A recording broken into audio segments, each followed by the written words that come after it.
Good morning students, आप कैसे हैं? How are you? आपका ऑनलाइन क्लासेस में स्वागत है। आप घर बैठे अपनी नियमित कक्षाएं लगा रहे हैं। बड़ी खुशी की बात है कि हम माननीय शिक्षा मंत्री जी के निर्देशानुसार कोविड-19 का पालन करते हुए ऑनलाइन क्लासेस के माध्यम से अपने सिलेबस से जुड़े हुए और अपने सिलेबस को पूरा कर रहे हैं। तो इसी पाठ्यक्रम के अनुसार हम अपने सिलेबस को कंप्लीट करते हुए आज हम यूनिट 3 के एक टॉपिक की चर्चा करें कि प्रयोजन के आधार पर आंकलन का जो वर्गीकरण कैसे किया जाए।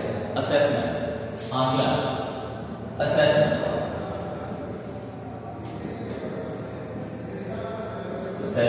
या आंकलन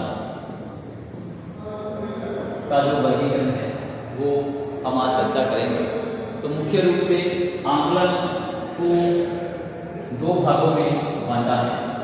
उसका वर्गीकरण 2 संरचनात्मक आंकलन और पहला है संरचनात्मक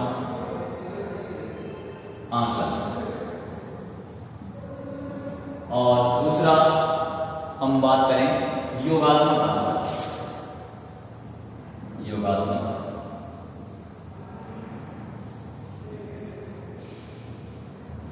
आंकलन।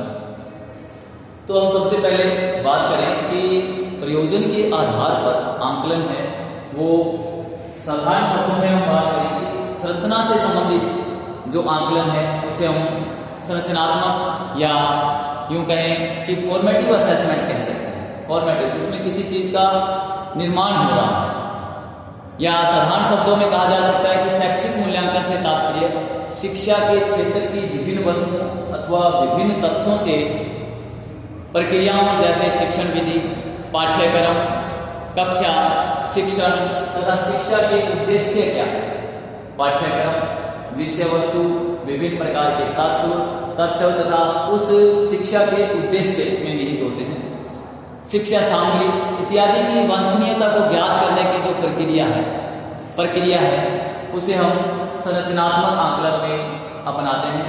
निसंदेह मूल्यांकन का प्रमुख उद्देश्य शैक्षिक जो उद्देश्य है निर्णय लेने में सहायता करता है। अतः शैक्षिक मूल्यांकनकर्ता का अंतिम लक्ष्य शिक्षा में सुधार लाना होता है।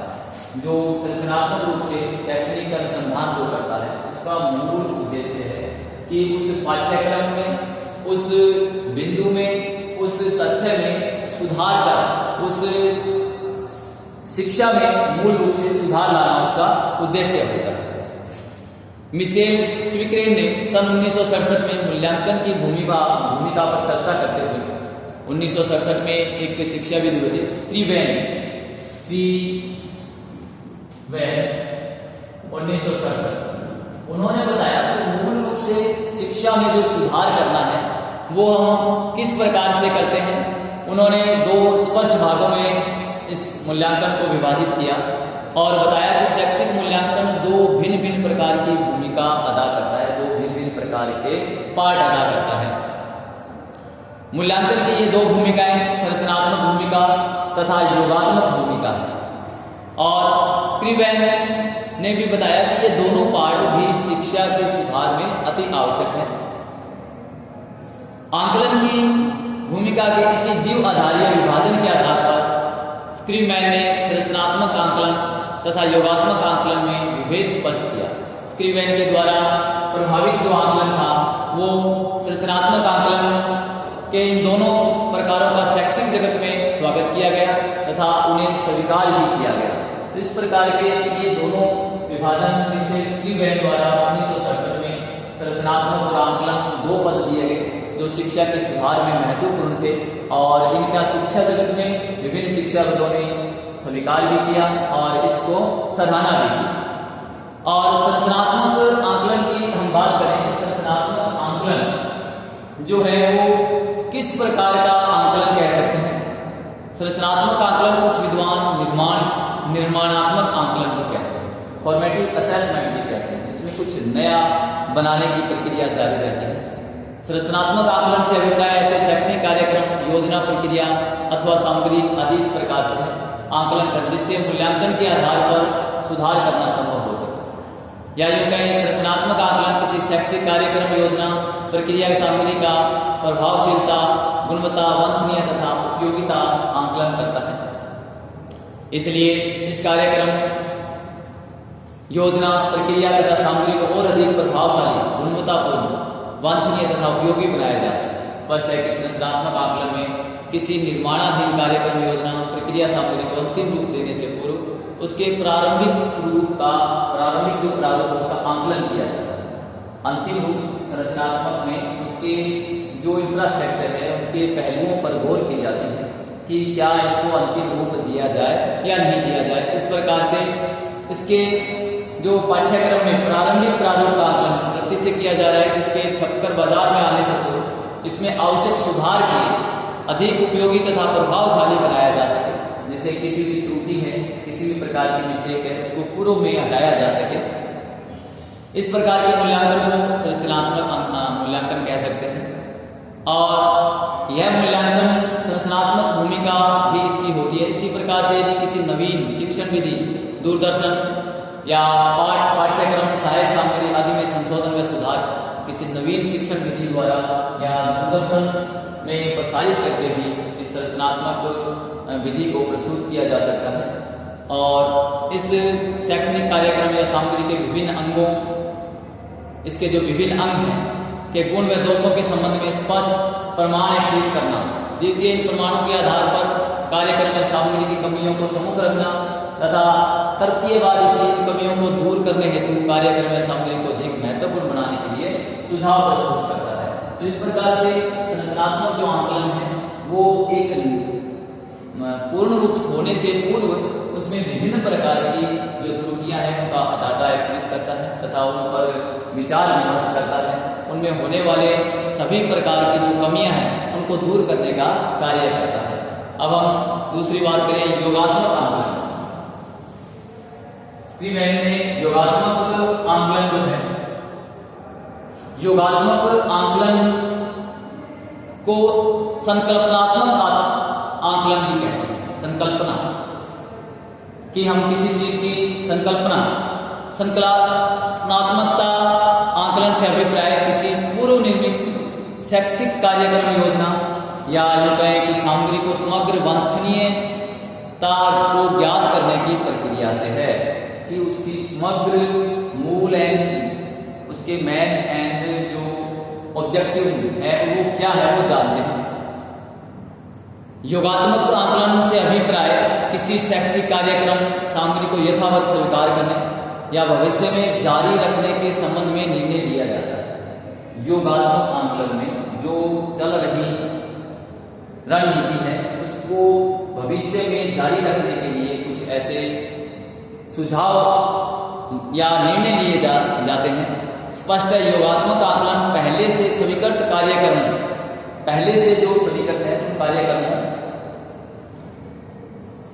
कार्यक्रमों तथा योजना या सामग्री को भविष्य स्पष्ट योगात्मक आकलन पहले से स्वीकार कार्यक्रमों, योजना या सामग्री को भविष्य में यथावत जारी रखने अथवा उपलब्ध अनेक विकलात्मक कार्यक्रमों या सामग्री में किसी एक सर्वाधिक उपयुक्त का चयन करने की दृष्टि से किया जाता है। और योगात्मक जो आकलन है यथावत की स्थिति को प्रस्तुत करता है, सर्वाधिक उपयुक्त का चयन करने की दृष्टि से किया जाता है। हम किसी उदाहरण के माध्यम से अगर समझना चाहें, यदि कहें कि कोई एग्जाम्पल ले या उदाहरण ले, यदि माध्यमिक शिक्षा परिषद इंटर कक्षा के लिए विज्ञान की किसी एक पाठ्य पुस्तक यानी कोई बोर्ड कक्षा 8 की एक विज्ञान की पुस्तक पाठ्य पुस्तक का चयन करने हेतु विभिन्न प्रकाशकों द्वारा प्रकाशित तथा बाजार में उपलब्ध गणित की अनेक पाठ्य पुस्तकों का आकलन कराती है। तो इस प्रकार के आकलन को योगात्मक आकलन कहा जाता है। योगात्मक आकलन का मीन्स है कि विभिन्न जो प्रकाशक हैं वो बाजार में उपलब्ध विषय वस्तु पाठ्यक्रमों से आकलित होती है। इस प्रकार के आकलन को योगात्मक आकलन कहा जाएगा तथा आकलन प्रक्रिया की इस भूमिका को योगात्मक भूमिका कहेंगे। इस परिस्थिति में उपलब्ध गणित की अनेक पाठ्य पुस्तकों में किसी प्रकार का कोई सुधार या संशोधन करना संभव नहीं है। ये सभी पुस्तकें पूर्ण रूप से तैयार होकर प्रकाशक के यहाँ आती है।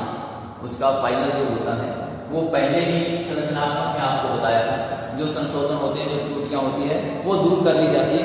अगर किसी विक्रेता के पास आती है तो वो पूर्ण रूप से तैयार होकर ही प्रकाशक के पास आती है तथा पुस्तक को कल उसकी गुणवत्ता के आधार पर ही संशोधित किया जाता है, स्पष्ट किया जाता है।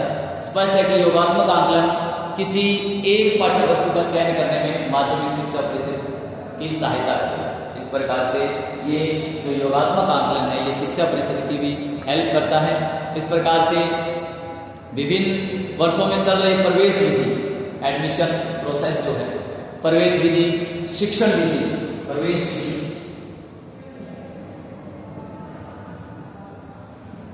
और शिक्षण विधि,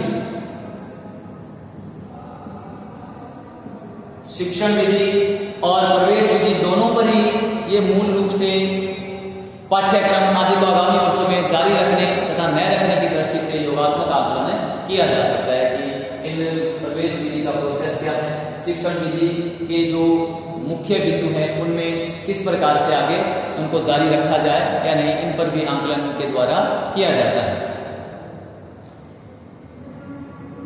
किसी प्रस्तावित कार्यक्रम, योजना, विधि, सामग्री आदि का भी आकलन किया जा सकता है। स्पष्ट है कि योगात्मक आकलन उपलब्ध विकल्पों के गुण दोषों का आकलन करके किसी एक सर्वाधिक उपयुक्त विकल्प को निर्धारित करने की प्रक्रिया है। और यह हमने पढ़ा कि यह बहुत ही महत्वपूर्ण विधि है जिसमें किसी भी पाठ्यक्रम शिक्षा नीति में सुधार हेतु ये प्रस्ताव। आज हमने एक प्रश्न पढ़ा कि प्रयोजन के आधार पर आकलन का वर्गीकरण, और मिस्टर स्प्रीवैन ने 1967 में इसके दो भाग बताए, संरचनात्मक आकलन और योगात्मक आकलन, जिनका हमने अध्ययन किया। अब हम करते हैं कि ये संरचनात्मक तथा योगात्मक आकलन एक दूसरे से किस प्रकार, अगर इनका तुलनात्मक अध्ययन करें, तुलनात्मक अध्ययन, संरचनात्मक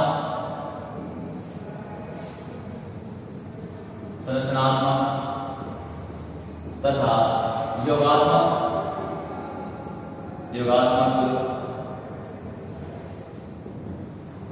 आकलन का तुलनात्मक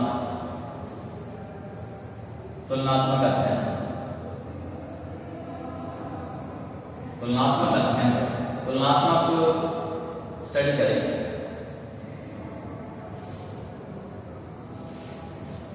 तुलनात्मक अध्ययन में हम पाते हैं कि कक्षा अध्यापक सामान्य छात्रों को शैक्षिक उपलब्धि का मूल्यांकन कराने में अधिक रुचि रखता है।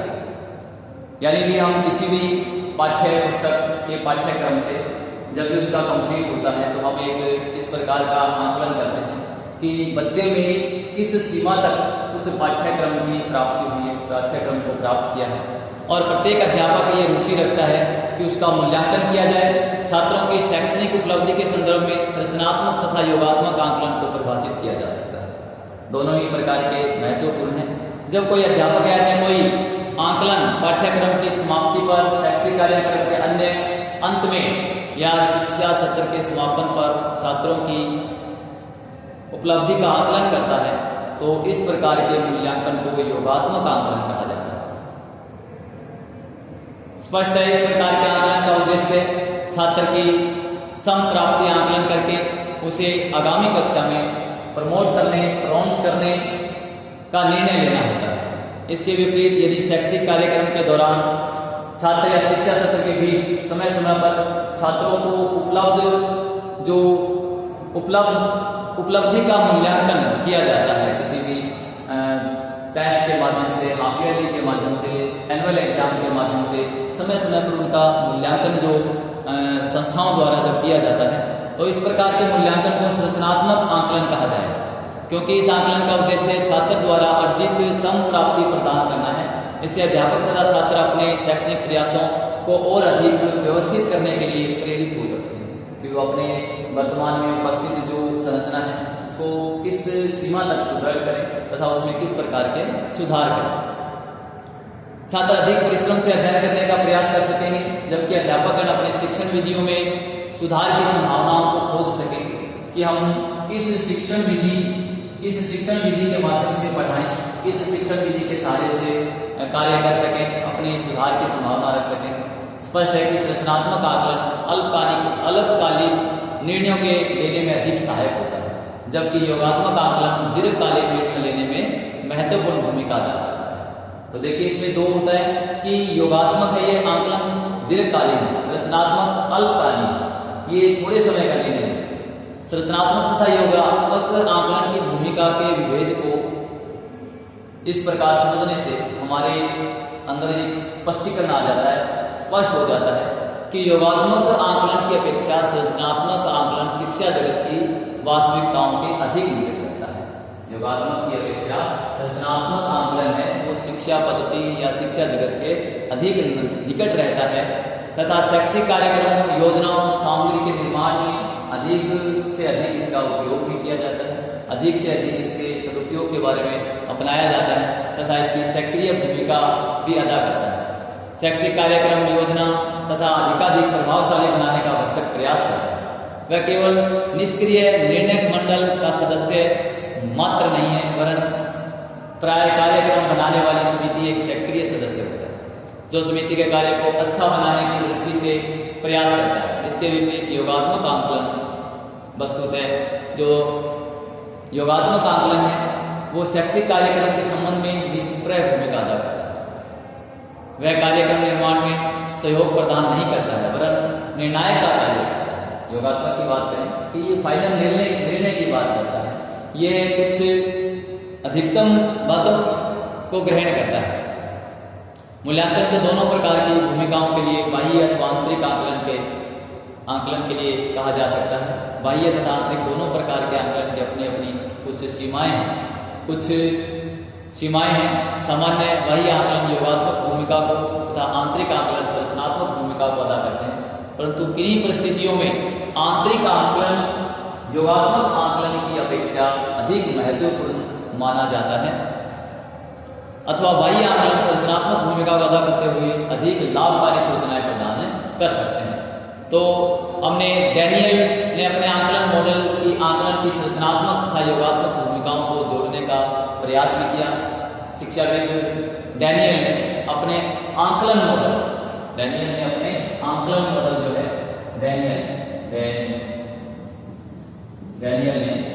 आकलन मॉडल के बारे में भी बताया कि आकलन मॉडल को भी इसके अंदर सम्मिलित करने का प्रयास जो किया और योगात्मक भूमिकाओं को जोड़ा। उसने निर्णय लेने के लिए आकलन तथा जवाबदेही के लिए आकलन में विभेद किया। फिर डैनियल के अनुसार जब मूल्यांकन संरचनात्मक भूमिका अदा करता है तब यह पूर्व क्रियाशील होता है तथा इसका उद्देश्य शैक्षणिक निर्णय लेने वालों की सहायता करना होता है। इसके विपरीत जब मूल्यांकन योगात्मक भूमिका अदा करता है तब यह पश्च क्रियाशील होता है। यह जवाबदारी के आधार को प्रदान करने का कार्य करता है। तो इस प्रकार से हमने प्रयोजन के आधार पर आकलन का वर्गीकरण, उनका तुलनात्मक अध्ययन पढ़ा, जो आप लोगों ने बढ़िया ढंग से इसको सुना और निश्चित तौर पर आप इनका लाभ लेंगे। तो ये हमारे थर्ड यूनिट का एक बहुत ही महत्वपूर्ण क्वेश्चन जो था, जो हर बार लगभग हमारे आता भी है। तो आपने इसके बारे में अच्छे तरीके से ग्रहण किया होगा कि आप लोग इसको किस तरीके से कार्य करते हैं। तो हम अब पढ़ रहे हैं कि प्रयोजन के आधार पर आकलन का जो वर्गीकरण। अब इसमें हम दो प्रकार के जो पढ़े, संरचनात्मक तथा योगात्मक आकलन। संरचनात्मक तथा योगात्मक आकलन में हमने बताया कि संरचनात्मक आकलन में मुख्य त्रुटियों को दूर किया जा सकता है। मुख्य त्रुटियों को प्रकाशित होने से, निर्णय होने से पूर्व उनमें कुछ सुधार किया जा सकता है और उस सुधार के माध्यम से उनमें कुछ जो कमियां हैं उनको दूर किया जा सकता है। तो इस प्रकार से जो ये स्क्रीपवेल ने 1967 में जो बताया था कि संरचनात्मक और योगात्मक वर्गीय आंकलन क्या है, और इन आंकलन के आधार पर हमने ग्रहण किया कि आंकलन निश्चित रूप से उन्होंने दो प्रकार का बताया, संरचनात्मक आंकलन और योगात्मक आंकलन। तो हमने दो संरचनात्मक और योगात्मक आंकलन के बारे में पढ़ा। अब हम नेक्स्ट टॉपिक भी पढ़ेंगे। Thank you.